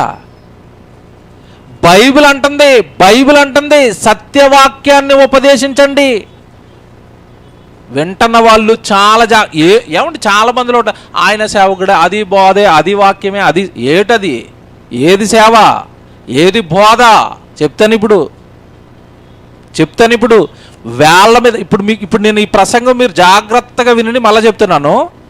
ఏమంటే ఎవరు మెప్పు కోసమో ఎవరో మమ్మల్ని తప్పుడుగా అనుకుంటారేమని భయపడి సత్యాన్ని చెప్పడానికి వెనుకడుగు వేయమండి. నేను ఈరోజు చెప్పిన లైన్ చెప్తానండి. ఇప్పుడు సత్యవాక్యం అంటే ఏంటో చెప్తాను, అబద్ధం అంటే ఏంటో చెప్తాను. ఇప్పుడు నేను చెప్పిన ఈ మీటర్ ఏదైతే ఉందో, సత్యవాక్యం ఇది అని మీరు పట్టుకోవడానికి మీటర్ ఏదైతే ఉందో, ఈ మీటర్ వేసి ఇప్పుడున్న జరుగుతున్న బోధలకి మీరు మీటర్ వేయండి వాక్యంతో. చాలా వందల మంది లేచిపోతారండి. వాళ్ళు చెప్పేదంతా అబద్ధమే. ఇప్పుడు నేను చెప్తాను మీటర్ ఎలాగేయాలో. ఇక్కడే ఇచ్చాడు హింటు. పౌలు గారు హింట్ ఇస్తున్నాడు, నాయనా నువ్వు సత్యవాక్యాన్ని సరిగా చెప్పు, సరిగా ఉపదేశించు, సత్యవాక్యమును సరిగా ఉపదేశించు. ఎందుకంటే సంఘాలలో నువ్వు వెళుతున్న ప్రతి చోట కూడా అబద్ధం కమ్మేసింది, అసత్యం వచ్చేసింది, బైబిల్కు భిన్నమైన బోధలు వచ్చేసాయి. యేసుక్రీస్తుల వారు సువార్తనే చెరిపేస్తున్నారు. వాళ్ళు సొంత సువార్త తెచ్చేశారు, సొంత వాక్యాలు తెచ్చేశారు, సొంత బోధ తెచ్చేశారు. క్రైస్తవ్యం పరిస్థితి ఏమీ బాగోలేదు నాయన తిమోతి. సత్యవాక్యాన్ని సరిగా నువ్వు ఉపదేశించన్నాడు. ఇక్కడ ఉపదేశము అన్న పదం దగ్గర పుట్టినోటు ఉంటుంది చూడండి, 3 నెంబర్ ఉందా? ఆ 3 నెంబర్కి కింద చూడండి ఏమని ఉంటుందో, సరిగా విభజించు, సత్యవాక్యమును సరిగా విభజించు. విభజన ఎందుకు జరగాలి? ఇందాక 2 కొరింథీ పత్రికలో మీరు చదువుకున్నారు ఏమని? వాక్యాన్ని కలిపి, వాళ్ళేమో కలుపుకుంటూ వెళ్ళిపోతారు. ఇప్పుడు విడగొట్టాల్సింది ఎవరు? మనమే. ఆ రోజున్న అపోస్తులు, ఈ రోజున్న మనం. కలిపేశారు వాళ్ళు, కలిపేశారు. విడగొట్టి నేర్పించండి. మీకు మాట చెప్తాను, అర్థమవుతుంది. ఇప్పుడు పిల్లలకి స్కూల్లో పాఠాలు కలిపి చెప్తారా, విడివిడిగా చెప్తారా క్లాసులు? ఎందుకు? తెలుగు మాస్టర్ ఇక్కడ, ఇంగ్లీష్ మాస్టర్ పక్కనే, లెక్కల మాస్టర్ ఇక్కడ, హిందీ మాస్టర్ అక్కడే, సోషల్ మాస్టర్ అక్కడే, నలుగురు కూర్చుని నలుగురు చెప్పేయచ్చు కదా. చెప్తారు అలా కలిపి? ఎందుకు చెప్పాలి? 6 క్లాసులు 6 సబ్జెక్టులు వేరువేరుగా ఎందుకు పెడుతున్నారు? కలిపి ఎందుకు పెట్టరు? కలిపి చెప్తే ఏమంటే లెక్కల మాస్టర్ లెక్కలు చెప్తే ఈ పక్కన హిందీ మాస్టర్ హిందీ చెప్తున్నాడు అనుకోండి, ఆడికి బుర్రలోకి ఏమైనా లెక్కలు వెళ్తాయా, హిందీ వెళ్తుందా? ఏమి వెళ్తుంది? ఏమీ వెళ్ళదు. అందుకే లెక్కలు చెప్పే టైంలో లెక్కలు అయిపోవాలా, తర్వాత హిందీ మాస్టర్ వస్తాడు. మళ్ళీ మీరు చూడండి అక్కడ తెలివి ఎంత తెలివి అంటే, లెక్కల మాస్టరు హిందీ మాస్టరు రావడానికి మధ్యలో 10 నిమిషాలు రీఫ్రెష్మెంట్ ఇస్తారు. బుర్రకి ఇస్తారండి. క్లాస్ అయిపోయిన ఆడ అక్కడ ఉండి ఈయన ఇక్కడ ఉంటాడా? ఆయన వెళ్ళిపోయి వీళ్ళకి ఒక స్టాఫ్ రూమ్ ఉంటుందండి. మీరు గమనించండి, ఇదంతా education technology. Class room, staff room ఉంటుంది. ఆ స్టాఫ్ రూమ్లోకి ఈయన వెళ్ళిపోయిన తర్వాత నెక్స్ట్ పీరియడ్ అతను అక్కడ ఎదురు చూస్తూ ఉంటాడు. ఎదురు చూస్తున్నప్పుడు ఇతను వెళ్తాడు, డస్టరు తర్వాత చాక్ పీసు ఇతని చేతుల్లోనే ఉంటుంది. అవి పట్టుకెళ్ళి అతనికి ఇచ్చి, ఏమండి నా క్లాస్ అయిపోయిందంటే, అప్పుడు వాళ్ళు మళ్ళీ 5 నిమిషాలు మాట్లాడుకుని 10 నిమిషాలు మాట్లాడుకుని, ఎలాగున్నారు పిల్లలు, మీ సబ్జెక్ట్ ఎక్కడి వరకు వచ్చింది, సరే నేను వెళ్తానంటే ఒక 10 నిమిషాలు ఎందుకు ఇచ్చారు గ్యాప్? మళ్ళీ వెంటనే విషయం ఎక్కదు. చూసారా, పిల్లలకి చదువు కలిపి చెప్పరు. కానీ ఈరోజు ప్రసంగాలు చూడండి, అసలు ఆయన ఎక్కడ ఎత్తుకున్నాడో తెలియదు, ఎక్కడ ముగిస్తాడో తెలియదు, ఎక్కడ వదిలేస్తాడో తెలియదు మధ్యలో. పోతా ఉంటుంది ప్రసంగం అలాగా. ఆయన ఆమెను అన్న తర్వాత మరి ఇంకా ఆమెను అనుకోవటమే. అవునా కదా, మీరు చెప్పండి. ఈరోజు ప్రసంగాలు తీరు ఎలాగుంది? ఎక్కడో ఇంట్లో ఎత్తుకుంటాడు, ఎక్కడో తేలుతాడు, ఇక తిరుగుతాడు, అలా తిరిగి తిరిగి తిరిగి ఎప్పుడు వస్తాడో మళ్ళీ ఇక్కడికి తెలీదు. నా జీవితంలో భయంకరమైన గృహప్రవేశం మెసేజ్ విన్నానండి. పెద్ద ఆయన పేరు చెప్పకూడదు, టాప్ ఇప్పుడు ఏపీలో. ఫ్లైట్ మీద వచ్చాడు ఇక్కడికి, హైదరాబాదు ఇల్లు ఓపెనింగ్కి. ఇల్లు ఓపెనింగ్కి వచ్చండి 40 నిమిషాలు బుర్ర తినేసాడండి. ఒకటే రెఫరెన్స్, అది కూడా సంబంధం లేని రెఫరెన్స్ తీసుకున్నాడు. బుర్ర తినేసి ఇల్లు అంటాడు, అక్క అంటాడు, బావ అంటాడు, తమ్ముడు అంటాడు, తిరిగాడు తిరిగాడు తిరిగాడు, టైం అయిపోయింది ఆమెను అన్నాడు అంతే. ఆయన ఎందుకు వచ్చాడు తెలియదు, వీళ్ళు ఎందుకు పిలిచాడు తెలియదండి. పోయి అలాంటి సిచ్యువేషన్లు మా కళ్ళ ముందు, నేను అక్కడ ఉన్నాను లైవ్లో. ఈయన నన్ను తీసుకెళ్ళి ఆయన అంటాడు, ఇప్పుడు మా ప్రిన్సిపాల్ గారు వాక్యం చెప్తారు. ఏం చెప్పడం అక్కడికి, తినేసాడు బుర్ర ఆల్రెడీ 40 నిమిషాలు, టైం అయిపోయింది భోజనాలకి. సరేండి, ఏం తల ఉండదు, తోక ఉండదండి, కలిపి కలిపి కలిపి కలిపి ఆ కింద కూర్చున్న వాడికి ఏమీ అర్థం అవుతుందండి. వీళ్ళు ఇప్పుడు వాళ్ళు కాదు, వీళ్ళ తాతలు, వీళ్ళు ముత్తాతలు ఉన్నారు ఎప్పుడు, తొలి శతాబ్దంలో. వాక్యాన్ని కలిపి ఏం చేస్తున్నారు, చెరిపేశారు. పౌలు గారితో మళ్ళీ తిమోతితో అన్నాడు, ఆయన వాడు ఎక్కడెక్కడైతే కలిపేస్తాడో వాటన్నిటిని నువ్వేం చేయాలా, అది వాళ్ళు కలిపి తొక్కుకుంటూ పోతారు చేన్ని. మనం జాగ్రత్తగా విడగొట్టి మళ్ళీ నిలబెడదాం. నాయన కలిపి చెరిపేశారు కనుక నువ్వు వెళ్ళి ఇప్పుడు ఏం చేయాలి, విభజన. ఒకటి చెప్తాను మీకు, కిందకి రండి. ఇక్కడే ఈ 15వ వచనమే జాగ్రత్త చదువుదాం. దేవుని ఎదుట యోగ్యునిగాను, అందరు బైబిల్ చూడండి, తిమోతికి రాసిన 2వ పత్రిక 2వ అధ్యాయము 15వ వచనం. దేవుని ఎదుట యోగ్యునిగాను, సిగ్గుపడనక్కర్లేని పనివానిగాను, సత్యవాక్యమును సరిగా ఉపదేశించువానిగాను నిన్ను నీవే దేవునికి కనబరుచుకొనుటకు జాగ్రత్త పడుము. అపవిత్రమైన వట్టి మాటలకు విముఖుడవై ఉండుము. అట్టి మాటలాడువారు మరి ఎక్కువగా భక్తిహీనులు అవుదురు. ఇక్కడ ఒక హింటు, జాగ్రత్తగా వినాలి. హింట్ ఇచ్చాడు చూడండి అక్కడ, అపవిత్రమైన వట్టి మాటలకు విముఖుడవై ఉండుము. అపవిత్రమైన వట్టి మాటలు. వట్టి మాటలు అంటే అర్థం ఏంటి? వట్టి మాటలు అంటే అర్థం ఏంటి? వట్టి కొండ అంటే తెలుసా? ఏ కొండ అది? ఒట్టుకొండ అంటే అర్థం ఏంటి? కాలేదు, పనికిరాదు, నువ్వు నీలేయంగానే పగిలిపోద్ది. వట్టి మాటలు అంటే అర్థం ఏంటో తెలుసా? నయా పైసా ఉపయోగం లేని మాటలు మాట్లాడుకోకూడదు. అలాంటి ఉపయోగం లేని మాటలు మాట్లాడే వాళ్ళు భక్తిహీనులు అయిపోతారంట. ఆ మాటలు వినేవాడు కూడా భక్తిహీనుడు అవుతాడు. మాట మాట్లాడితే వాక్యం మాట్లాడాలి, దేవుడు పని మాట్లాడాలి. ఉపయోగం లేని మాట్లాడుకుంటే మనలో ఉన్న భక్తి పోతుంది అని చెప్పి కింద ఒక మాట చెప్తారు చూడండి, అపవిత్రమైన వట్టి మాటలకు విముఖుడవై ఉండుము. అట్టు మాటలాడువారు మరి ఎక్కువగా భక్తిహీనుడు అవుదురు. 17వ వచనం. కొరుకుడు పుండు ప్రాకినట్టుగా వారి మాటలు ప్రాకును. ఏమండి ఆగండి, మాటలు ఎలా పాకుతాయంట? ఏ మాటలు పాకుతాయన్నాడు ఇక్కడ? దేవుడి మాటల. అసలు దేవుడి మాటలు పాకితే మనం సభలో వేల పెట్టి ఏమైనా సభలు చేయవలసిన అవసరం ఏముంది చెప్పండి? సువార్త పాకుతుందా? పాకదు. దేవుడి మాటలు పాకుతాయా? పాకో. ఏ మాటలు పాకుతాయి? మనిషిని పాడు చేసే మాటలు పాకుతాయి, మనిషిని భక్తిహీనుని చేసే మాటలు పాకుతాయి, మనలో ఉన్న భక్తిని పోగొట్టే మాటలు పాకుతాయి. ఎవడు ఒక వ్యక్తిని పాడు చేసే మాటలు పాకుతాయి. ఇంకా చెప్పనా, ఒక వ్యక్తిలో ఉన్న బలహీనతలు ఈజీగా పాకుతాయి. అంతేనా? అదే తప్పు చేస్తున్నాడు అనుకోండి, అదేమైపోద్ది? ఒక్క చెవిలో పడితే చాలండి. ఒక చెవి కాదు అది, ఒక చెవి కాదు అది, 100 చెవులతో సమానం. ఏదో సినిమా యాక్టర్ డైలాగ్ వేస్తాడు, నేను ఒక్కసారి చెప్తే 100 సార్లు చెప్పినట్టు అని. ఇది ఒక్క చెవులో, ఈ ఒక్క చెవిలో పడ్డదంటే అయిపోయినట్టేనండి. అతను అలాగంట, అతను అలాగంట, అతను అలాగంట, అతను అలాగంట. ఏమంటే మంచి ప్రసంగం వింటారంటే ఆ ప్రసంగం చెప్పరు. దేవుడి మాటలు చెప్తారా? దేవుడి మాటలు పాకుతాయా? పాకవండి. చెడు మాటలు మాత్రం ఎలా పాకుతాయంట? కొరుకుడు పుండు పాకినట్టుగా. ఇంకోటి తెలుసా, వాక్యానికి ఏమో చెవి ఎంత ఉంటుంది తెలుసా అంటే చిన్న సైజులో ఉంటుంది. చెడు మాటలకి చెవి ఎంత ఉంటుంది? చేట. వినబడకపోయినా ఇలా నాకు అవ్వలేదు, ఓసారి వినపడలేదు, ఇంకా చూసారు ఇలా లాగేసి మరి దీన్ని లాగేస్తున్నారు, ఇంకా ఏమంటే రావట్లేదు కాబట్టి వదిలేరండి. పోయిన కిందకి సాగింది అనుకోండి రబ్బర్ లాగా కిందకి లాగుతారు. వినపడలేదు. వాక్యం వినడానికి చెవి లాగాలి, అసలు లాగరు. చెవులు లాగట్లేదని బాక్సులు పెడుతున్నారు. సౌండ్ బాక్సులు ఎందుకు పెట్టారు చెప్పాలి మీరు, చెప్పండి. ఇప్పుడు బాధపడి ఇది నిజమా కదా? సౌండ్ బాక్స్ ఎందుకు మనకి ఇంతమందికి సౌండ్ అవసరం అండి?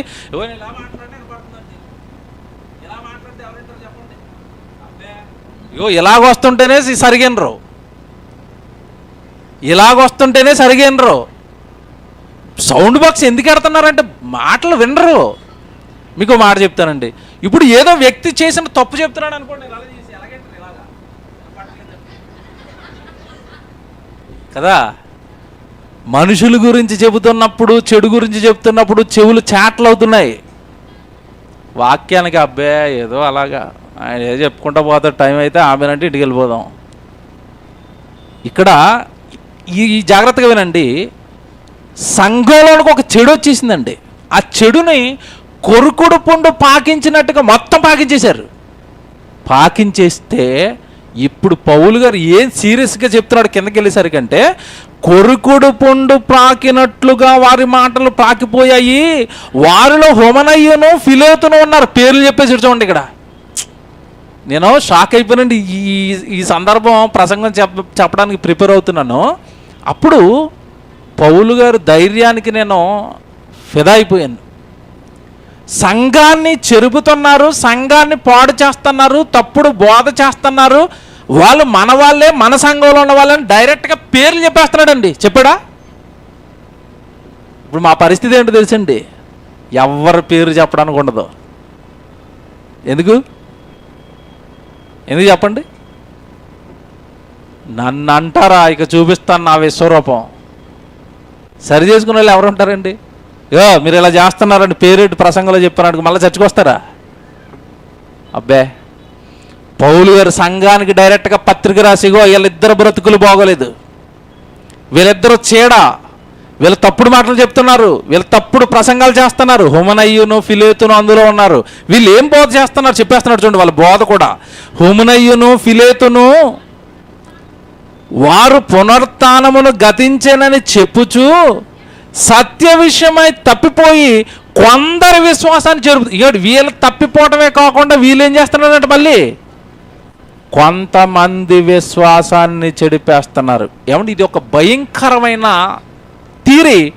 ఇప్పుడు మీకు చెప్తాను, ఈ హుమనయ్యను ఫిలోతును వీళ్ళు ప్రవేశపెట్టిన థియరీయే ప్రస్తుత మన క్రైస్తవ సమాజంలో ఎక్కువగా ఉంది.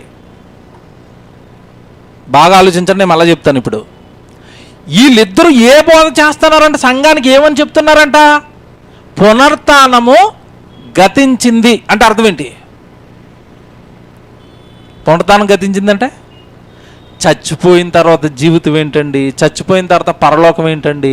చచ్చిపోయిన తర్వాత నరకం ఏంటండి? చచ్చిపోయింది ఏంటండి బాబు? బ్రతుకు ఉండగా లెట్స్ ఎంజాయ్, తిందాం, త్రాగుదాం, సంపాదించుకుందాం, ధరించుకుందాం, కూర్చుకుందాం, దోచుకుందాం, దాచుకుందాం, దేవుడి దగ్గరికి వెళ్ళి లోక సంబంధమైనవన్నీ అడుగుదాం. పునరుత్థానం ఏమి లేదు, అయిపోయింది. అది ఎప్పుడో వీళ్ళ అపోస్తులు అంతా అబద్ధాలు చెప్తున్నారు. ఎలాగుంది ఇది? ఎలాగుంది మీకు ఇది అర్థం అవ్వదు. మన దగ్గరికి వస్తాను. మన బోధ అంతా ఎలాగుంటుంది చెప్పండి? ఏ ప్రసంగం అటు తిప్పి ఇటు తిప్పి అటు తిప్పి ఇటు తిప్పి ప్రసంగం ఎక్కడికి వస్తుంది చెప్పండి? మంది పని చేయండి, పరలోకం వెళ్ళిపోదాం, అంతేనా? మన ప్రసంగాలు ఎటన్నా తిరుగుతాయా? ఎక్కడ తిరగో? పని చెయ్యండి, బ్రతుకుని దిద్దుకోండి, దేవుడి కోసం బ్రతుకుదామండి, పరలోకం వెళ్ళిపోదామండి. ఈ లోకంలో ఉన్నవన్నీ వృధా అండి. డబ్బు, దానం, దేని లెక్క చేయంగా మనం ఏది వద్దు, మాకు పని కావాలి, పరలోకం కావాలి. ఇది మన బోధ. ఇప్పుడు ఈ బోధ అంటున్న వాళ్ళకి సడన్గా మరొక బోధ వస్తుంది. ఏ బోధ? దేవుడి దగ్గరికి రండి, ఉద్యోగాలు వస్తాయి. దేవుడి దగ్గరికి రండి, డబ్బులు వస్తాయి. దేవుడి దగ్గరికి రండి, ఆస్తులు వస్తాయి. ఈ బోధ ఎలాగుంది? ఈ బోధ ఎలాగుంది చెప్పండి? పక్క పక్కన ఎడితే రెండేట్లు ఏది బాగుంది? చెవులకి ఏది బాగుంటుంది చెప్పండి?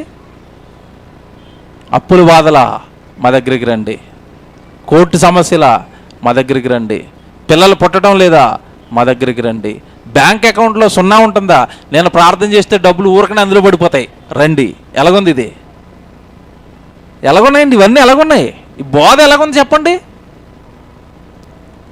ఈ బోధకి సంఘంలో ఉన్న కొంతమంది ఏమైపోయారంట? విశ్వాసము నుండి తొలగిపోయారు. బాబు వద్దు. మన దగ్గర కూడా జరుగుతుంది తెలుసా అవి? అంటే మీకు తెలీదు, నేను ఒక్కడే ఉంటాను, అందరినీ గమనించుకుంటాను కదండి. కొంతమంది ఇలాగ వచ్చినట్టు వచ్చి నక్షత్రంలాగా వెళ్ళిపోయారు కొంతమంది. అతను వెళ్ళిపోతూ నేను ఫోన్లు ఎన్నిసార్లు చేసినా ఎత్తటం లేదంటే కట్ చేసేస్తున్నాడు.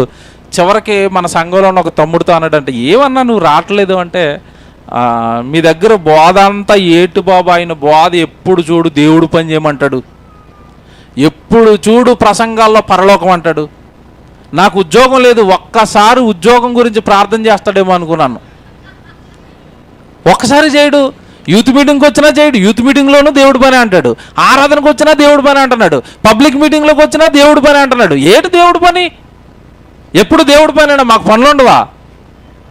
మీరొద్దు, మీ సంఘం వద్దు, పొండి అన్నాడు. బయటికి వెళ్ళిపోయాడు లేటెస్ట్గా 1 year బ్యాక్. అంటే ఎందుకు వచ్చాడు చెప్పండి సంఘానికి? దేన్ని ఆశించి దేవుళ్ళలోకి వచ్చాడు చెప్పండి?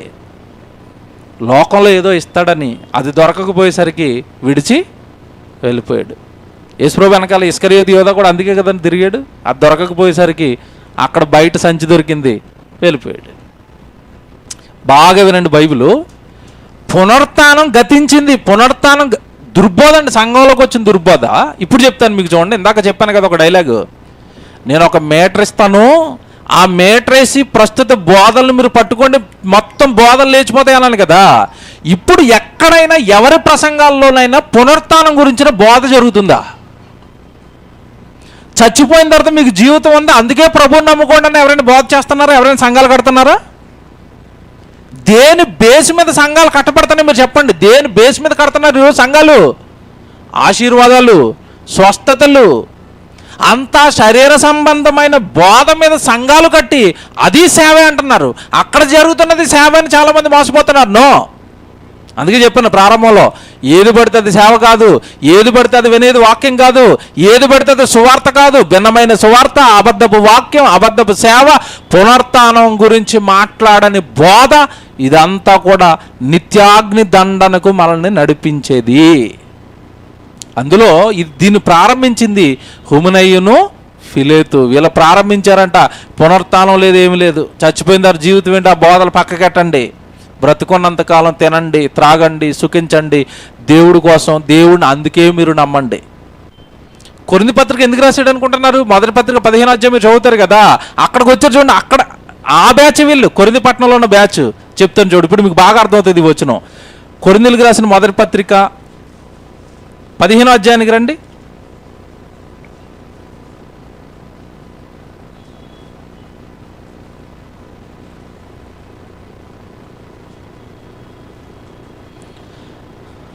ఆ 15వ అధ్యాయం 12వ వచనం చూద్దాం. మొదటి కొరింథీ 15:12 క్రీస్తు మృతుల్లో నుండి లేపబడి ఉన్నాడని మీకు ప్రకటింపబడుచుండగా. ఏం ప్రకటిస్తున్నారంటే అపోస్తలులు? క్రీస్తు మృతుల్లోంచి లేపబడ్డాడు, నమ్మితే మీరు లేస్తారు, పరలోకానికి వెళ్ళిపోతాం, నిత్యజీవానికి వెళ్ళిపోతాం, పాపాలు కడుక్కోండి, రెడీ అవ్వండి నిత్యజీవానికి. ఇది బోధ, అపోస్తలుల స్వచ్ఛమని ప్యూర్ బోధ అండి ఇది. ఏమండి చూడండి అక్కడ ఏమనుందో, క్రీస్తు మృతుల్లో నుండి లేపబడి ఉన్నాడని ప్రకటింపబడుచుండగా మీలో కొందరు మృతుల పునరుత్థానం లేదని ఎట్లు చెప్పుచున్నారు. చూసారా, వీళ్ళ గురించి అక్కడ మళ్ళీ తిమోతితో మాట్లాడుతున్నాడు. అసలు పునరుత్థానం ఏంటండి? చచ్చిపోయిన తర్వాత జీవితం ఏంటండి? అదంతా ట్రాష్ అండి. ఆత్మలు ఏంటండి? బ్రతుకున్నంతకాలం దేవుడి దగ్గరికి వెళ్ళాలా, ఆశీర్వాదాలు పొందుకోవాలా. చూసారా, మరికొంతమంది ఏమంటున్నారు తెలుసండి ఈ మధ్యకాలంలో? మరీ దారుణం క్రైస్తవ్యం. యేసుప్రభు వస్తాడు రెండవ రాకల్లో, భూమి ఇవన్నీ నాశనం అయిపోతాయి, భూలోక సంబంధమైన మనకెందుకు, పరలోకం కోసం బ్రతుకుదామంటే వాళ్ళు అంటున్నారు భూమి నాశనం అయిపోద్దని. ఎక్కడుంది? భూమి శాశ్వతంగా నిలుచునని బైబిల్లో మరో చోట ఉంది. కనుక భూమి నాశనం అవ్వదు. యేసుప్రభు వచ్చి మనకు రాజుగా వస్తాడు. ఈ భూమండలం మొత్తం ఆయన రాజ్యం అయిపోతుంది. ఎక్కడో ఒక చోట ఏదో ఒక దేశంలో సింహాసనం వేసుకుని కూర్చుంటాడు. అప్పుడు పరిపాలన అంతా క్రైస్తవులదే, మిగతా వాళ్ళంతా మన కాలు కింద ఉంటారు అంటున్నారు వాళ్ళు. ఇది ఎలాగో చూడండి, వింత బోధ. ఈరోజు అండి జరుగుతున్న బోధలు ఇవి. యేసుప్రభు రాజుకు వచ్చి పరిపాలన చేస్తారంట, భూమి అవదంట, అంతమవదంట, క్రైస్తవులు రాజులు అయిపోతారంట. అప్పుడు అంట మనకి ఇప్పుడు ఎమ్మెల్యేలు ఉన్నారు కదా, అలాగా క్రైస్తవులు అందరూ ఒక్కొక్క నియోజకవర్గానికి ఒక్కొక్క ఎమ్మెల్యేని చేసేస్తారంట యేసుప్రభు. ఆయన పెద్దరాజు అంట, చక్రవర్తి అంట, వీళ్ళంతా పిల్లరాజులు అంట, ఇక్కడే ఉంటారంట, ఎక్కడికి వెళ్ళరంట భూమి మీద. ఏమండి, నిజంగా క్రైస్తవ్యంలో జరుగుతున్న బోధలు, పౌలు గారు తొలి శతాబ్దంలో పోరాటం మీరు చూడండి. క్రీస్తు మృతులలో నుండి లేపబడి ఉన్నాడని మేము ప్రకటించబడుతుండగా మీలో కొందరు మృతుల పునరుత్థానం లేదని ఎట్లు చెబుతున్నారు. మృతుల పునరుత్థానం లేని ఎడల క్రీస్తు కూడా లేపబడి ఉండలేదు, మరియు క్రీస్తు లేపబడి ఉండని ఎడల మేము చేయు ప్రకటన వ్యర్థమే, మీ విశ్వాసము వ్యర్థమే. చూసారు, ఇప్పుడు ప్రభుని ఎందుకు విశ్వసించాలి మీరు చెప్పండి? పునరుత్థానం, తిరిగి లేపుతాడు నన్ను ప్రభు కోసం బ్రతికితే నీ పరలోకం ఉంది, నిత్యజీవం ఉంది. ఎందుకు కదండి ప్రభువుని నమ్మాల్సింది? అందుకే మీరు 19వ వచనం చదువుతారు, ఎప్పుడు ఇదే అధ్యాయంలో 19వ వచనం చదువుతారు. ఏమని? ఈ జీవితకాలం మట్టుకే మీరు క్రీస్తునందు నిరీక్షించిన వారమైన ఎడల మనుషులందరికంటే మనం ఏమవుతాం? ఎందుకు చెప్పాడు అది 19వ వచనంలో? ఇదిగో ఈ బ్యాచ్ కోసమే.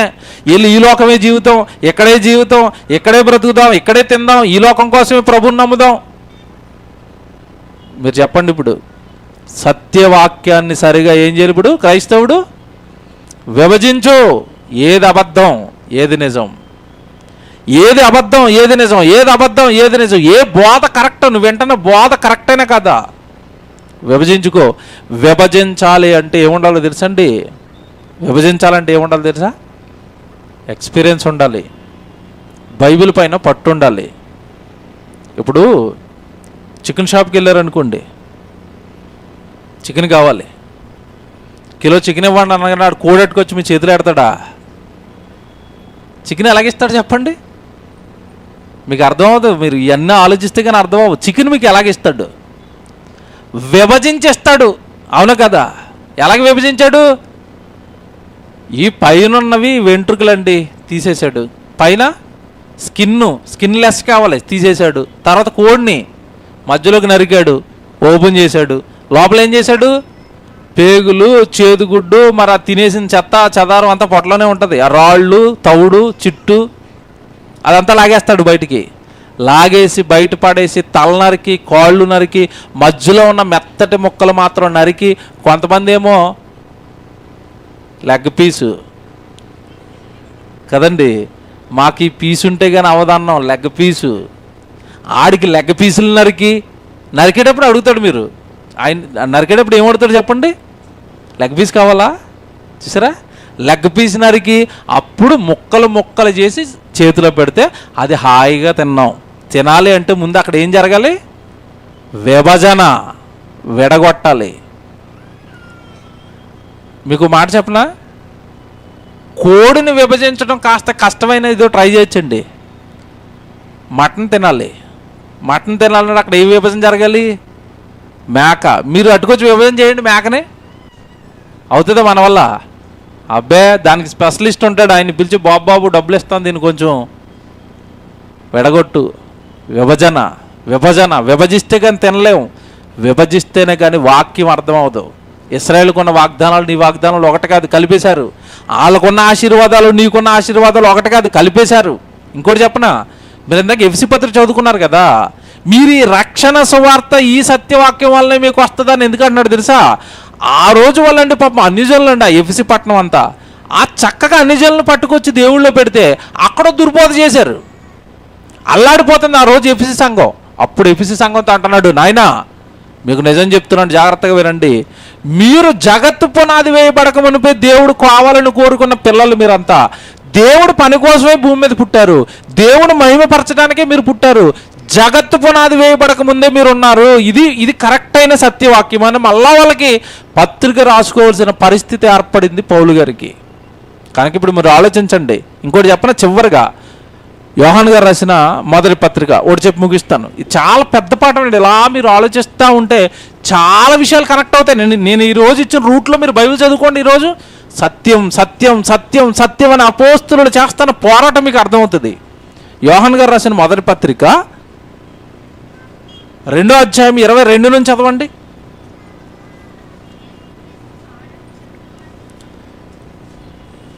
ఈలో బ్యాచ్ అండి. వీళ్ళు వచ్చి ఏమంటున్నారు చూడండి 22వ వచనంలో, యేసు క్రీస్తు కాడని చెప్పువాడు తప్ప ఎవడబద్ధికుడు? వీళ్ళేం చెప్తున్నారు? మనం ఇంతకాలం యేసుక్రీస్తు యేసుక్రీస్తు అంటాం కాదు, యేసు కామ క్రీస్తు, యేసు క్రీస్తు, యేసే క్రీస్తు. అంటే అర్థమేంటి తెలుసా? నజరేతులో పుట్టాడు కదా ఈ యేసు. ఈ యేసు మనం చూస్తున్న మెస్సయ్య, క్రీస్తు, అభిషక్తుడు, రక్షకుడు, రాజు కాదు అంటున్నారు కొంతమంది. మన మెస్సయ్య మళ్ళా వస్తాడు. ఈ యేసు మనం ఎదురు చూస్తున్న క్రీస్తు కాదు అంటున్నారు. వాళ్ళతో అంటున్నారు అపోస్తులు, ఈ యేసే క్రీస్తు. క్రీస్తు అనగానే అర్థం ఏంటి? అభిషక్తుడు, అభిషేకించిన వాడు, రాజు, మెస్సియా, రక్షకుడు వస్తాడని దేవుడు చెప్పాడు కదా. ఆయన ఈయనే చూసారంటే మళ్ళా యేసు క్రీస్తు కాదన్న ఒక బోధ వచ్చేసింది. ఇప్పుడు క్రైస్తవుల్లో ఒక బోధ ఉంది. ఏ బోధ చెప్పండి? లేటెస్ట్ సూపర్ బోధ ఇది. ఏం బోధ? యేసు దేవుడు కాదు అంటున్నారా? వీళ్ళు అమెరికా వెళ్ళి వచ్చేసిన బ్యాచ్ అనమాట ఇది. ఎందుకు? చిన్నప్పుడు మా సామెత అండి, మేము లెక్కలు మర్చిపోయినప్పుడు లెక్కల మాస్టర్ చెప్పేవాడు ఇది. సడన్గా బుర్రకి కొన్ని లెక్కలు స్ట్రైక్ అవ్వవు కదండి. 2+3 ఎంత అంటే మర్చిపోయి ఆలోచిస్తూ ఉంటే ఇదేట్రా ఇలాగ అయిపోయావు నువ్వు అని అప్పుడు ఒక సామెత చెప్పేవాడు. ఏంటో తెలుసా? చిన్నప్పుడు ఊర్లో ఉన్నప్పుడు కాకరకాయ కాకరకాయ కాకరకాయ అన్నాడంట. ఆయన అమెరికా పంపించారంట. తిరిగి వచ్చిన తర్వాత ఏమంటున్నాడట? కిక్కరకాయ కిక్కరకాయ అంటున్నాడట. అలాగా ఈ బయటికి వెళ్ళిపోయి యేసు దేవుడు కాదన్న అతను మన దగ్గర ఉన్నాడు. ఒకప్పుడు యేసు దేవుడు అని ప్రకటించాడు, బయటకు పోయాడు. బయట పోయిన తర్వాత అంటున్నాడు యేసు దేవుడు కాదు, యేసు నరుడు. ఆ రోజు తొలి శతాబ్దంలో వాళ్ళ పోరాటం ఏంటో తెలుసా? అసలు యేసు రక్షకుడు కాదు, ఇంకా వస్తాడు ఎదురు చూడండి అంటున్నారు వాళ్ళు. వాళ్ళని సరిచేయడానికి పత్రిక అండి, చూడండి ఎంత బాగుంటుందో. 22 యేసు క్రీస్తు కాడని చెప్పువాడు తప్ప ఎవడబద్ధికుడు? చూసారా? అంటే ఏ బోధ జరుగుతుంది ఇప్పుడు సంఘంలో? అబద్ధపు బోధ. యేసు దేవుడు కాదని వీళ్ళు అంటుంటే ఆరు యేసు రక్షకుడు కాదంటున్నారు వాళ్ళు. యేసు క్రీస్తు కాడని చెప్పువాడు తప్ప ఎవడబద్ధికుడు? తండ్రిని కుమారుణ్ణి ఒప్పుకొనని వీడే క్రీస్తు విరోధి. చూడండి తర్వాత, కుమారుని ఒప్పుకొనని ప్రతివాడును తండ్రిని అంగీకరించేవాడు కాడు, కుమారుని ఒప్పుకొనివాడు తండ్రిని అంగీకరించేవాడు.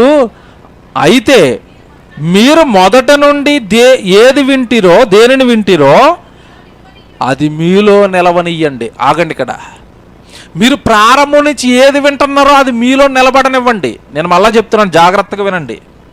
మియాపూర్ సంఘం ప్రారంభం నుంచి మనం వింటున్నది ఒకటే, దేవుడి కోసం బ్రతుకుదాం, దేవుడి కోసం చేద్దాం, దేవుడి కోసం వెళదాం, దేవుడి కోసం నిలబడదాం. ఇది ప్రారంభం నుండి ఇక్కడ మీకు చెప్పబడుతున్న బోధ. సంఘం ఇలాగే వెళుతుంది. ఇదే మీలో నిలవబడనియ్యండి. నేను మళ్ళా చెప్తున్నాను, ఇదే మీలో నిలుపుకోండి. ఆటుపోట్లు, కొరుకుడు పుండు మాటలతో మనసులను చెరుపుకొని, మనసులను పాడు చేసుకుని, దేవుడి పనికి దూరం అయిపోయి ఏవేవో పనికిరానివి దేవుడికి దూరం చేసే ఆలోచనలు బాగా పెట్టుకుంటే నష్టం మనకే. సంఘం బాగానే ఉంటుంది, పని జరుగుతూనే ఉంటుంది. ఎవరిలోనికి చెడు వస్తుందో వాళ్ళే జీవితంలో, ఆత్మీయ జీవితంలో వెనకైపోతారు. దేవుడి పనికి దగ్గరగా ఉండవలసిన వాళ్ళు దూరం అయిపోతారు. ఆ మాటలు మన జీవితాన్ని పాడు చేస్తాయి. అపోస్తులకు ఆ రోజు జరుగుతున్నది అదే, సంఘంలోనికి దుర్బోధ. అప్పుడు అంటున్నారు, మీరు ఈ మధ్యలో వచ్చినాయని వినకండి, స్టార్టింగ్ నుంచి మీరు ఏదైతే వింటున్నారో అదే మీలో ఏం చేయాలంట? నిలబడనివ్వండి, పోగొట్టుకోకండి దాన్ని. స్టార్టింగ్ నుంచి మీరు ఏ బోధ వింటున్నారో, ఏ మాటలు వింటున్నారో అదే మీలో నిలబెట్టుకోండి. కింద చెప్తాడు చూడండి, ఇప్పుడు మీరు మొదటి నుండి వినున్నది మీలో నిలిచిన ఎడల మీరు కూడా కుమారుని యందును తండ్రి యందును నిలుతురు, నిత్య జీవమును అనుగ్రహించునన్నదియే ఆయన తానే మనకు చేసిన వాగ్దానం. మధ్యలో ఇదేం చెప్తున్నాడు? నిత్య జీవాన్ని ఇస్తానన్నాడు దేవుడు అని ఎందుకు చెప్తున్నాడు?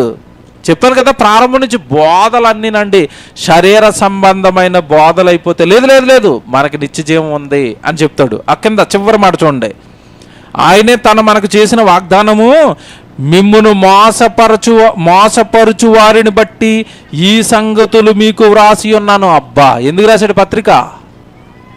ఎందుకు రాశాడు? మిమ్మల్ని మోసం చేసే వాళ్ళను బట్టి ఈ పత్రిక మీకు వ్రాస్తున్నాను. సంఘంలోనికి ఎవరు వచ్చారు ఇప్పుడు? మోసం చేస్తున్నారు, అబద్ధపు బోధలు చేస్తున్నారు, తప్పుడు మాటలు మాట్లాడుతున్నారు, సంఘానికి భిన్నమైనవి, దేవుడి పనికి భిన్నమైనవి, లేదా యేసుక్రీస్తుల వారు చేసిన బోధకు భిన్నమైన బోధలు ఆ రోజు సంఘంలో జరుగుతుంటే తప్పిది. నీకు ప్రారంభంలో చెప్పాను కదండి ఒక మాట, ఏమంటే ఆ రోజు పాపం వాళ్ళకి, ఈరోజు మాకు సంఘంలో ఏదైనా ఒక చిన్న అలజడి ఉందంటే ప్రసంగం చెప్పేస్తాం, అది అలా కాదు ఇలా కాదని సరి చేసుకోవడానికి అవకాశం ఉంటుంది. కానీ ఆ రోజు అంటే వాళ్ళకి ఇలాంటి అవకాశాలు లేవు, సంఘాలు ఎక్కడెక్కడో ఉంటాయి, ఫిజికల్గా కాంటాక్ట్ అయితేనే కానీ ఏ విషయాన్ని షేర్ చేసుకోలేని పరిస్థితుల్లో ఇదిగోనండి నిజంగా వాళ్ళకున్న ఏకైక మార్గం పత్రికలండి. ఆ పత్రికలు రాసేవారు, సంగమా ప్రారంభం నుంచి మీకు ఏదైతే వాక్యం చెప్తున్నామో అది మీలో నిలబెట్టుకొనివ్వండి. అబద్ధికులు వచ్చేస్తున్నారంట మేము లేని టైంలో, మేము చెప్పనివి చెప్తున్నారంట, జాగ్రత్త జాగ్రత్త జాగ్రత్త. ఇప్పుడు మీరు ఆలోచించుకోండి, బైబిల్ని బట్టి సత్యవాక్యం సత్యవాక్యం సత్యవాక్యం అని బైబిల్ ఎందుకు చెప్తుంది అంటే, తొలి శతాబ్దంలోనే అపోస్తులు సేవ చేస్తున్న కాలానికే అబద్ధం కమ్మింది సంఘాన్ని. ఇప్పుడు వాళ్ళు పిల్లల్ని పెట్టి ఎంతమంది అబద్ధికులండి, ఎక్కడ సత్యం దొరుకుతుందని ఈరోజు క్రైస్తవులు పరుగులు పెట్టవలసిన పరిస్థితి. మ్యాటర్ ఇంత సీరియస్గా ఉంది క్రైస్తవి అనేది, బోధ విషయంలో ఇంత సీరియస్గా ఉండాలి, అబద్ధం ఇంతగా అలుముకొని ఉంది. కానీ ఎవరికి రండి చీమ కుట్టినట్టుగా కూడా లేదు క్రైస్తవులకి. వాక్యం అన్నా, బైబిల్ నేర్పించే తరగతులన్నా ఎవరికి ఆసక్తి ఉంటుంది చెప్పండి? ఈరోజు ఎవరు నేర్చుకుంటారు చెప్పండి వాక్యం? అమ్మో నేను నేర్చుకోకపోతే నేను తప్పులో పడిపోతానేమో, నేను నేర్చుకోకపోతే నేను అబద్ధంలోకి వెళ్ళిపోతానేమో, నా కుటుంబం వెళ్ళిపోద్దేమో, నా గ్రామం వెళ్ళిపోద్దేమో, అబద్ధంలోకి వెళ్ళిపోతే, అన్యాయంలోకి వెళ్ళిపోతే, నరకానికి వెళ్ళిపోతారు కదా, కాలిపోతారు కదా కళ్ళ ముందే. ఎవరికి ఈ సీరియస్నెస్ ఉంది చెప్పండి వాక్యం విషయంలో? కనుక దేవుని పిల్లలారా, సత్యవాక్యమును సరిగా విభజించుకోవాలి, ఏది అబద్ధం ఏది నిజం. ఈ గ్రహించే శక్తి బైబిలును బట్టి నువ్వు సంపాదించని నాడు నిత్యాగ్ని దండంలోనికి మనం జారిపోతాం.